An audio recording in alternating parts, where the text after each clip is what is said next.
6 October মঙ্গলবার রাত 8টায় খালেদ মহিউদ্দিন আছে ডিসপ্লেকে জানিয়ে দিচ্ছি শিরোনাম। দুই বিদেশি হত্যা আইএস সম্পৃক্ততা নেই, রাষ্ট্রদূতদের জানালেন পররাষ্ট্রমন্ত্রী, বিদেশিদের নিরাপত্তা দেওয়ার আশ্বাস।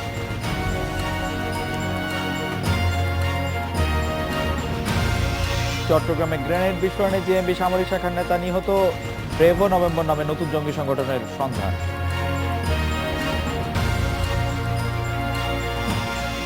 পিডিবি সাবেক চেয়ারম্যান খিজির খান হত্যাকাণ্ড পরিকল্পিত বলছে পুলিশ, এখনো গ্রেপ্তার হয়নি কেউ।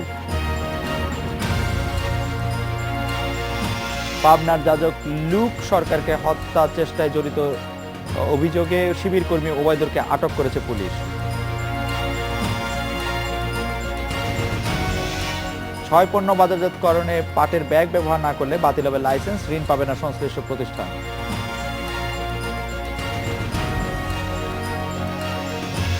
নিষিদ্ধ সংগঠন জেএমবির আঞ্চলিক সামরিক শাখার প্রধান তৌহিদুল ইসলাম ওরফে জাভেদ গ্রেনেড বিস্ফোরণে মারা গেছেন। ভোরে জাভেদকে নিয়ে নগর পুলিশ অক্সিজেন কোয়াইশ রোডে দ্বিতীয় দফায় উদ্ধার অভিযানে গেলে তিনি পুলিশকে লক্ষ্য করে একটি গ্রেনেড বিস্ফোরণ ঘটালে তাতেই মৃত্যু হয় তার।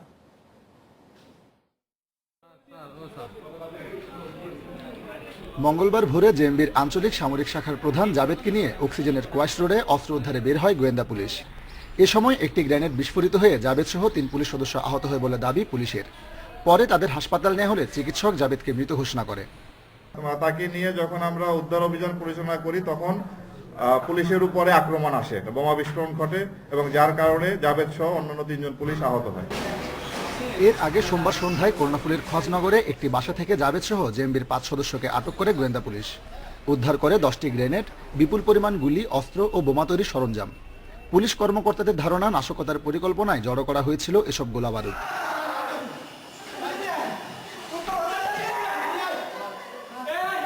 এরা এই ঘটনাটা ঘটিয়েছে আদর্শগত কারণে এবং সংগঠনের ফান্ড কালেকশন করার জন্য। এবং এই ঘটনায় যে 2 জন মারা যায়, 2 জনকে আমরা আইডেন্টিফাই করেছি এদের মাধ্যমে যে তারা কারা ছিল। গেল মাসে নগরীর বাজিদ এলাকায় একটি মাজারে জোড়া খুন ও সদরঘাট এলাকায় আধুনিক অস্ত্রসহ ছিনতাইয়ের ঘটনায় আটক জেএমবি সদস্যরা জড়িত বলে দাবি পুলিশের।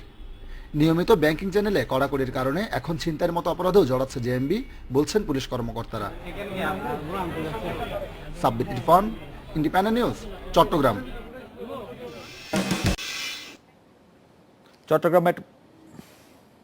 চট্টগ্রাম মেট্রোপলিটন পুলিশের অতিরিক্ত কমিশনার দেবদাস ভট্টাচার্য আছেন আমাদের সঙ্গে। দেবদাস ভট্টাচার্য, আমি প্রথমে জানতে চাইবো যে তিনি পুলিশকে লক্ষ্য করে, মানে আমরা যে জাভেদের কথা বলছি, জাভেদ পুলিশকে লক্ষ্য করে গ্রেনেড বিস্ফোরণটি ঘটালেন কিভাবে, মানে এবং আমরা সকালবেলা যখন এরকম একটি ঘটনা ঘটলো যে তিনি একটি গ্রেনেড বিস্ফোরণ ঘটাতে চেয়েছিলেন, পুলিশ সদস্যরা জাপটে ধরে কোনোভাবে তাকে সেই গ্রেনেড বিস্ফোরণটি থেকে যাতে না ঘটাতে পারেন সেটি ব্যবস্থা করলেন। রাতে আবার একই ঘটনা কি করে ঘটলো? না, আপনার কাছে যে তথ্যটি আপনি বলছেন সেটি ওইভাবে সঠিক না। জায়েদ গ্রেনেড বিস্ফোরণ ঘটানোর চেষ্টা করেনি। তাকে নিয়ে যখন গ্রেনেড উদ্ধার করতে একটি পুলিশের একটি দল ওইখানে যায়, ওইখানে অতর্কিতে অন্ধকারে লুকিয়ে থাকা একটি দল পুলিশ দলকে উদ্দেশ্য করে গ্রেনেড ছুঁড়ে মারে এবং সেই গ্রেনেডের বিস্ফোরণে জায়েদ সহ পুলিশের 3 জন সদস্য আহত হয়। তো পরবর্তীতে তাকে হাসপাতালে নিয়ে যাওয়ার পর হাসপাতাল কর্তৃপক্ষ তাকে মৃত ঘোষণা করে। পুলিশ সদস্যর অবস্থা এখন কি, তারা কেমন আছেন? তারা আশঙ্কামুক্ত, কিন্তু তারা পুলিশ হাসপাতালে চিকিৎসাধীন আছেন।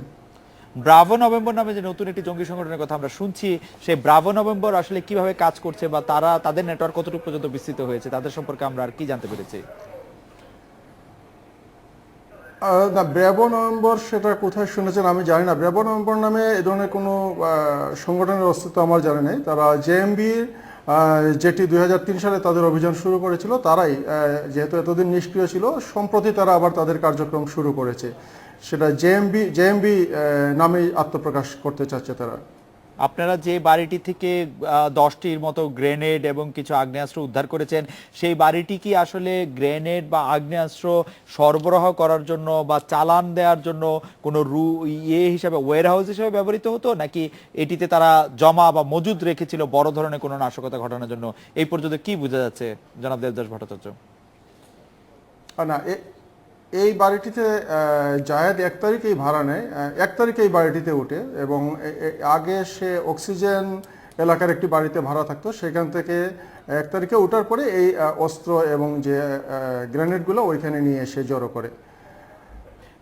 দেবদাস ভট্টাচার্য, যে নিহত জেএমবি সদস্যের আঞ্চলিক সামরিক শাখার যে যার কথা বলছি, তার পুরো নামটি কি বলছেন আপনি? জায়েদ?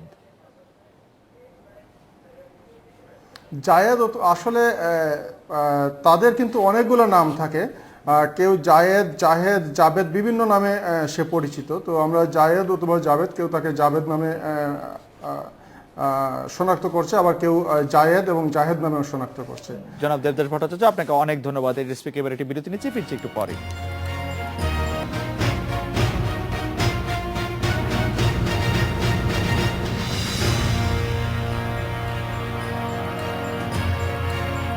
ইতালি ও জাপানের নাগরিক হত্যায় জঙ্গি সংগঠন আইএস এর সম্পৃক্ততা নেই বলে জানিয়েছেন পররাষ্ট্রমন্ত্রী আবুল হাসান মাহমুদ আলী। এছাড়া বাংলাদেশে অবস্থানরত বিদেশিদের নিরাপত্তা জোরদার করার আশ্বাসও দিয়েছেন তিনি। বিকেলে রাষ্ট্রীয় অতিথি ভবন পদ্মায় বিভিন্ন দেশের রাষ্ট্রদূতদের সঙ্গে বৈঠক শেষে এসব কথা জানান পররাষ্ট্রমন্ত্রী। এই সময় উপস্থিত ছিলেন স্বরাষ্ট্রমন্ত্রী আসাদুজ্জামান খান কামাল। বৈঠক শেষে কূটনীতিক করে ডিন রবার্ট গিবসন জানান, 5 দিনের ব্যবধানে 2 বিদেশি নাগরিক হত্যায় উদ্বিগ্ন ছিলেন তারা। এরই পরিপ্রেক্ষিতে নিরাপত্তা জোরদারের দাবি জানালে সরকারের তরফ থেকে তাদের আশ্বস্ত করা হয়েছে বলেও জানান গিবসন। মাননীয় প্রধানমন্ত্রী যে বক্তব্য সেটা শুনেছেন প্রেস ব্রিফিংয়ে, তো তারপরে আমরা আজকে এই ব্রিফিং করলাম বিশেষ করে তাদেরকে আশ্বস্ত করার জন্য। জি, তো তারা তো সবাই সন্তুষ্ট হয়েছেন। সচিব সহ পুলিশের অনেক কর্মকর্তা উপস্থিত ছিলেন ব্রিফিংয়ে। 2 বিদেশি নাগরিক হত্যার ঘটনা তদন্তে সরকার কি ব্যবস্থা নিয়েছে সেই বিষয়ে তারা আমাদের সাথে কথা বলেছেন। ইতিমধ্যে সারা দেশে বিদেশি নাগরিকদের নিরাপত্তা বাড়ানোর বিষয়েও তারা কথা বলেছেন আমাদের সাথে। We were also able to discuss the extra security that they put in place across the country.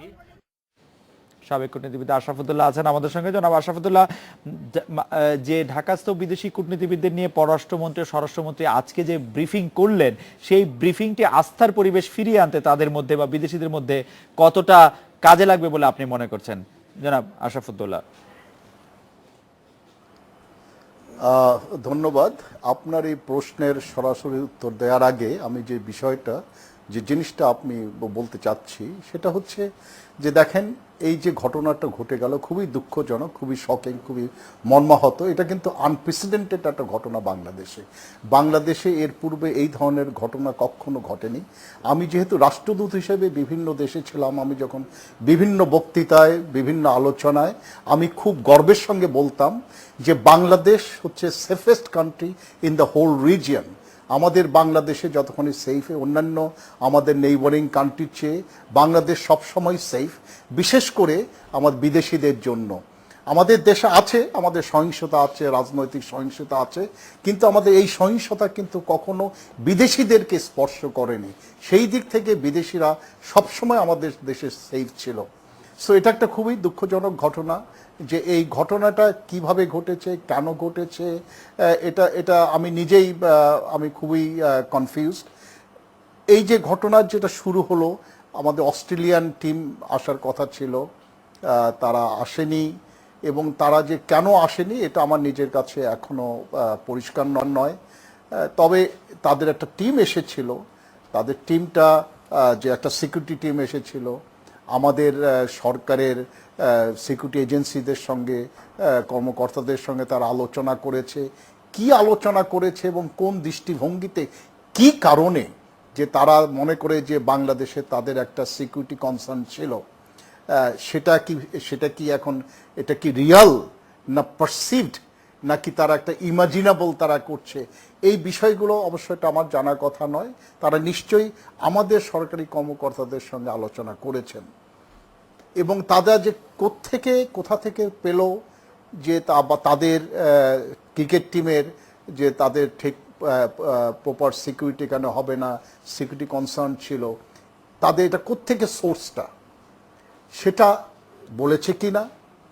দ্বিতীয়ত যে তাদের যে যদি পারসিভ যদি হয়, কি কারণে এটা পারসিভড হবে, এটা এবং তাদের এটা ইমাজিন কিনা, এখন এই জিনিসগুলো পর্যালোচনা করে নিশ্চয়ই এই তথ্যগুলো তারা আমাদের সরকারের বা কর্মকর্তাদের সঙ্গে যারা এইসব বিষয়ে নিয়ে যারা কাজ করেন তাদের সঙ্গে আলোচনা করেছেন, এবং সেই আলোচনার ভিত্তিতে আমাদের দেশ থেকে কতখানি কি এটার করা হয়েছে এবং তারা এইটার কি করেছেন সেটা অবশ্য আমার জানা কথা নয়, এটা নিশ্চয় যাবে। দ্বিতীয়ত, এই যে কিছুদিন থেকে জানেন আমাদের দেশে একটা ব্লগার্সদের হঠাৎ করে একটা মাশরুমিং অফ ব্লগার্স, তারা বিভিন্ন লেখালেখি করত এবং ধর্মকে নিয়ে তারা লিখত, এবং যার পরিপ্রেক্ষিতে যার রিয়াকশনে কিছু ব্লগারকে হত্যা করা হয়েছে। এবং থার্ডলি, যে এই যে জাপানিজ একজন নাগরিক তাকে যে হত্যা করা হলো রংপুরে, একটা নিরীহ একটা লোক আমাদের দেশের জন্য, দেশের উন্নয়নের জন্য, কৃষির উন্নয়নের জন্য সে কাজ করছে, তাকে হত্যা করা হলো। এখন এই বিষয়টা মানে এটা টোটালি একটা মানে আমি নিজে বুঝে উঠতে পারছি না যে একটা নিরীহ ইটালিয়ান নাগরিক এবং জাপানিজ নাগরিককে কারা এবং কি জন্য হত্যা করবে। যেটা আমার মনে হয়, আমার ব্যক্তিগত যেটা ধারণা সেটা হচ্ছে, যদিও সরকার থেকে বলা হচ্ছে যে আইএস বাংলাদেশে উপস্থিত নেই, এবং আমিও সেটা মনে করি যে আইএস এর কোনো উপস্থিতি এই দেশে নেই, তবে জিনিসটা বাইরে থেকে যে এটা একটা সংশ্লিষ্টতা নেই তা একেবারেই রুল আউট করা যাবে না। দ্বিতীয়ত, যে আমাদের হোমগ্রোন আমাদের দেশে যে আছে বিভিন্ন কারণে, যারা আমাদের দেশে যে উন্নয়নগুলো হয়েছে সেই উন্নয়নগুলোকে আন্ডারমাইন করার জন্য একটা গোষ্ঠী অবশ্যই তৎপর। আমাদের দেশে এই যে যুদ্ধাপরাধীদের বিচার হচ্ছে, তারও এতেও একটা রিয়াকশন একটা নিশ্চয়ই হচ্ছে, যারা এটার একটা প্রতিক্রিয়া, যারা এটার পক্ষে না, যারা যুদ্ধাপরাধীদের পক্ষে, যারা তাদেরকে বাঁচাতে চায়, নিশ্চয়ই তাদেরও একটা এখানে থাকতে পারে। এবং বাইরের সঙ্গে এবং ভিতরের দেশের সঙ্গে একটা সংশ্লিষ্টতা আমার মনে হয় এটা আছেই, যে কোনো তিনটা কারণে এটা হতে পারে। তবে আমি আমাদের সরকার থেকে বিভিন্নভাবে বিদেশিদেরকে যে তাদেরকে একটা অ্যাসিউরেন্স দেওয়া হয়েছে, আজকে মাননীয় পররাষ্ট্রমন্ত্রী এবং মাননীয় স্বরাষ্ট্রমন্ত্রী তাদের বিদেশি দূতাবাস রাষ্ট্রদূতদের সঙ্গে তাদের যে আলোচনায় তারা যে ব্রিফিং করেছেন, তারা বলেছেন যে কি কি তারা কি অ্যাকশন তারা নিয়েছেন বিদেশিদেরকে রক্ষার জন্য এবং তাদেরকে সিকিউরিটির যে সাপোর্টটা দেওয়ার জন্য কি করছে বাংলাদেশ গভর্নমেন্ট থেকে, সেটা তারা তাদেরকে বলেছেন।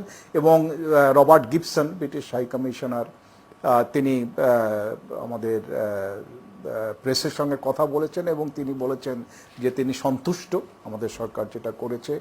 মোস্ট ইম্পর্ট্যান্টলি রবার্ট গিবসন যে কথাটা বলেছে, যে যেটা হয়েছে সেটা হচ্ছে এই ঘটনাগুলো হচ্ছে একটা shared concern and shared responsibility. American ambassador তিনিও বলেছেন যে যুক্তরাষ্ট্র সরকার থেকে আমাদের সরকারের সঙ্গে সহযোগিতা করবে। এটা একটা মিনেস, যে টেরোরিজম এবং যেটা হচ্ছে এটা একটা মিনেস, এবং এটাকে এই মিনেসটাকে কন্ট্রোল করতে হলে আমাদের অ্যাজ মাচ অ্যাজ আমাদের নিজের যে আমরা যেসব কর্মকাণ্ড আছে সেটা অবশ্যই আমাদেরকে এনহ্যান্স করতে হবে, এবং দ্বিতীয়ত আমাদের সকলের সঙ্গে একটা কোঅপারেশন করতে হবে, করে সেই জিনিসগুলো আমরা এই যতটুকু সম্ভব আমরা এটা কন্ট্রোল করতে পারি। অ্যাম্বাসেডর আশরাফুদ্দৌলা, আপনাকে অনেক ধন্যবাদ। এবার একটি বিরতি নিচ্ছি, ফিরছি একটু পরে।